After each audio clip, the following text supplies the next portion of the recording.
प्रदर्शन दिल्ली में है। जिस तरह से बांग्लादेश में हिंदुओं पर हमले हो रहे हैं उसको लेकर नाराजगी बढ़ रही है और ऐसे में प्रदर्शन भारत में भी लगातार जारी है अलग अलग जगहों पर। धन्यवाद आपका, वापस लौटेंगे आगे अपडेट के लिए। 15 अगस्त को लाल किले से पीएम मोदी ने उम्मीद जताई थी कि बांग्लादेश में जल्द हालात सामान्य होंगे और वहां हिंदू साथ ही दूसरे अल्पसंख्यक समुदाय की सुरक्षा सुनिश्चित होगी। पीएम मोदी ने लाल किले से कहा कि बांग्लादेश में जो कुछ हुआ है उसको लेकर पड़ोसी देश के नाते हमें चिंता हो रही है। ये स्वाभाविक भी है। उन्होंने कहा कि मैं आशा करता हूं कि वहां हालात जल्द ही सामान्य हो जाएंगे। बांग्लादेश में जो कुछ भी हुआ है उसको लेकर पड़ोसी देश के नाते चिंता होना, मैं इसको समझ सकता हूं।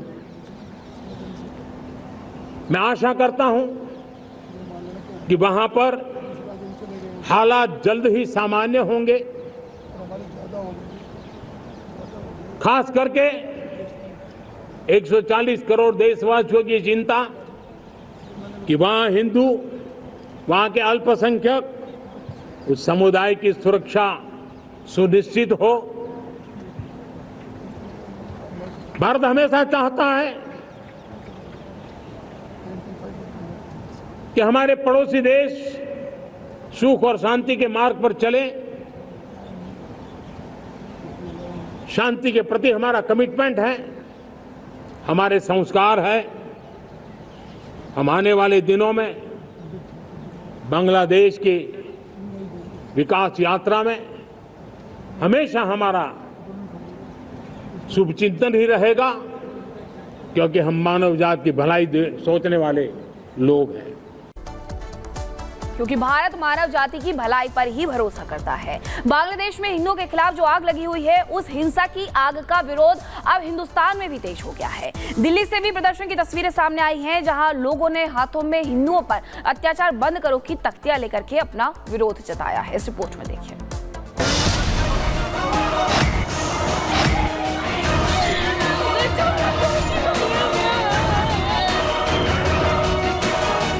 अल्पसंख्यक हिंदू आबादी पर हमला, हिंदुओं के घरों में आगजनी, मंदिरों में तोड़ फोड़।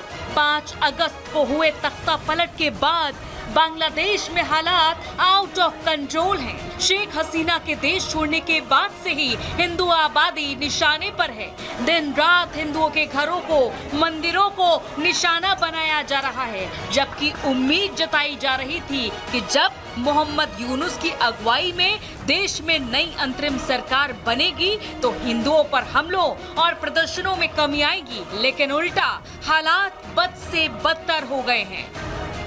5 अगस्त से बांग्लादेश में तख्ता पलट हुआ, इसके बाद से ही हिंदुओं पर लगातार अत्याचार हो रहे हैं। हिंसा का तो जो शुरू हुआ है वो अभी भी थमने का नाम नहीं ले रहा है। आप बता दें कि लगातार हिंदुओं को बांग्लादेश में टारगेट किया जा रहा है। न सिर्फ उन पे अत्याचार हो रहा है बल्कि उनके घरों को आग के हवाले किया जा रहा है। इसके अलावा मंदिरों में भी तोड़फोड़ किए जा रहे हैं। लूटपाट की घटनाएं लगातार सामने आ रही है और जो स्थिति, जो हालात बांग्लादेश में बने हुए हैं, इसे लेकर अब हिंदुओं में रोष देखने को मिल रहा है। प्रदर्शन की तस्वीरें लगातार पूरे देश भर से सामने आ रही है।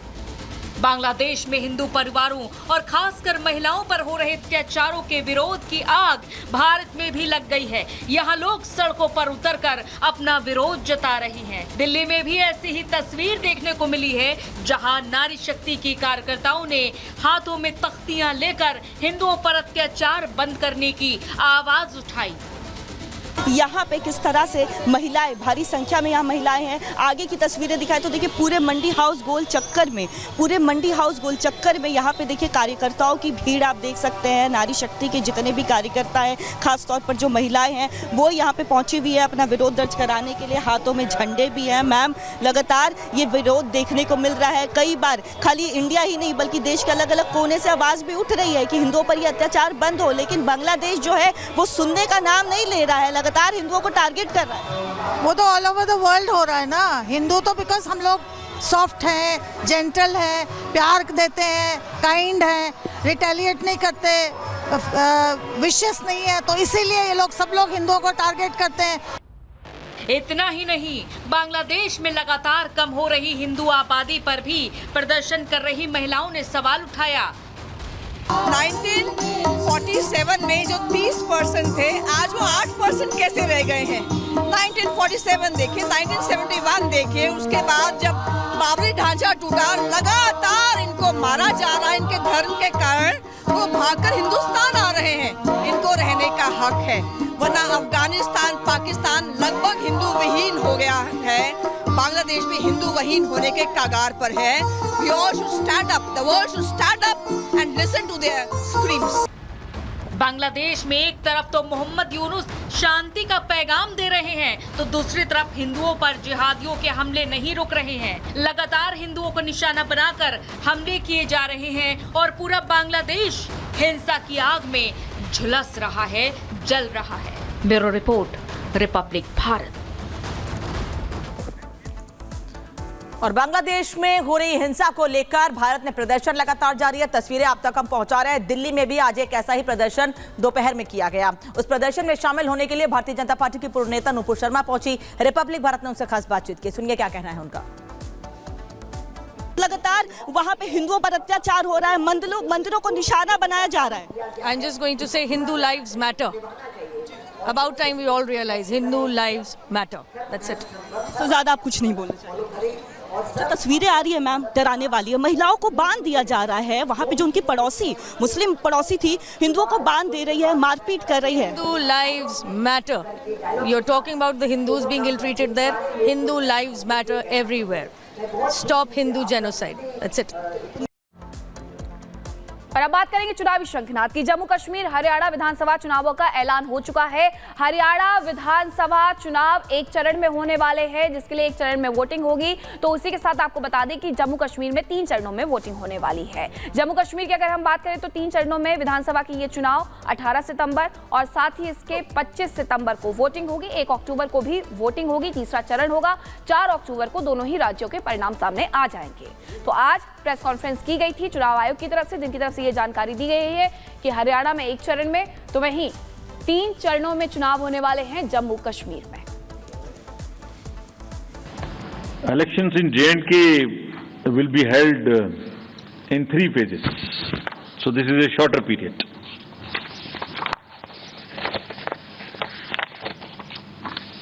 This is a much shorter period, much shorter than even the parliamentary elections, which were 5. 20th of August, just the next day of the Amarnath Yatra being complete, the 19th, would be the date of notification for the first phase, nominations till 27th, the scrutiny on the next day 28th, and date of poll will be 18th of September, and it's a Wednesday. We are also keeping that in mind, not keeping Fridays and Mondays to give a longer holiday spell. Second phase would be on 29th of August, and the statutory period of nominations and all, poll being on 25th of September, and phase 3, nomination on 5th of September, and every voting finishing on 1st of October. So बहुत अच्छी बात है। 1 अक्टूबर को हरियाणा के चुनाव होंगे।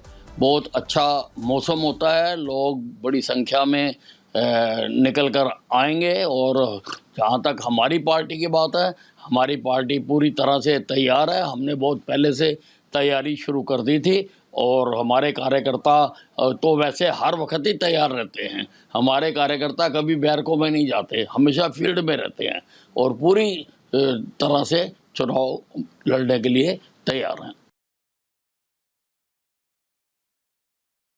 पूरी तरह से तैयार हैं, लोग भी तैयार हैं। लोगों 36 बराबर ने फैसला कर रखा है, ये अगली सरकार कांग्रेस पार्टी की सरकार होगी।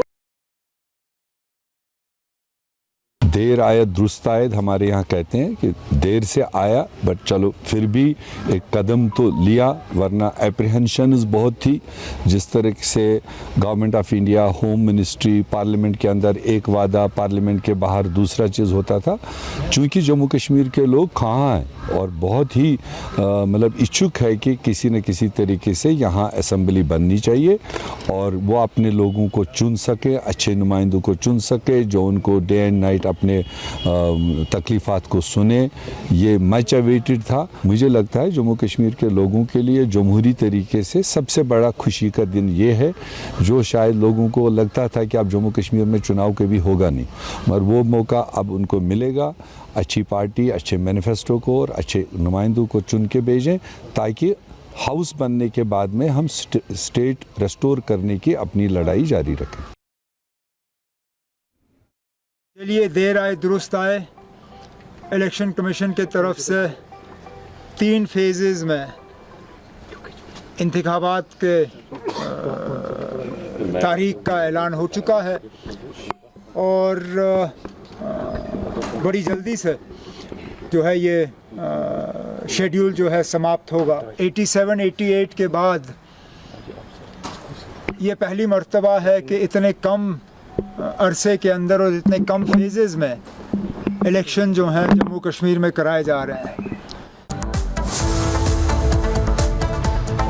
बांग्लादेश में हिंदुओं पर अत्याचार किया जा रहा है और अत्याचार को लेकर दुनिया भर में आवाज उठ रही है। भारत में नुपुर शर्मा हिंदुओं की रक्षक कैसे बनी, दिखाएंगे आपको रात 7:58 पर न्यूज़ का एक्सप्रेस।